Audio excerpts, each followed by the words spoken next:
কোনো প্রেসারের ওষুধ খাওয়া লাগবে না, কিংবা প্রেসার মাপার জন্য এই ধরনের কোনো যন্ত্রপাতি লাগবে না, কারণ আপনার আগামী দিনে আর হাই প্রেসার হবেই না। তো বন্ধুরা, কেন এই কথা বলছি, তাহলে ভিডিওটি শেষ পর্যন্ত দেখুন, তাহলেই আপনি বুঝতে পারবেন। সম্প্রতি আমাদের রাজ্যের উপমুখ্যমন্ত্রী দিলীপ ঘোষ তিনি বলেছেন যে গরুর গায়ে যদি কেউ হাত বুলায় নিয়মিত, তাহলে তার উচ্চ রক্তচাপ হবে না, অর্থাৎ তার হাই প্রেসার হবে না। তিনি কিন্তু গত কয়েক বছর আগে বলেছিলেন যে গরুর দুধে সোনা পাওয়া যায়।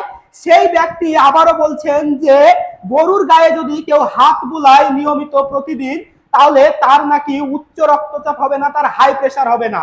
তো বন্ধুরা, আপনারা জোর দাবি তুলুন, এবং আমারও বিনীত অনুরোধ যে প্রত্যেকটি হাসপাতালে ডাক্তার নার্সের পাশাপাশি একটি করে গরু রাখা হোক, যাতে কোনো হাই প্রেসারের রোগী গেলে সেই গরুর গায়ে সে হাত বোলাবে আর তার হাই প্রেসার একেবারে লো প্রেসার হয়ে যাবে। তো বন্ধুরা, আপনাদের কি মনে হয় যে এই মন্তব্যটি কি আসলেই ঠিকঠাক করা হয়েছে, যে গরুর গায়ে হাত বোলালেই তার হাই প্রেসার আর হবে না, কিংবা হাই প্রেসার থাকবে না?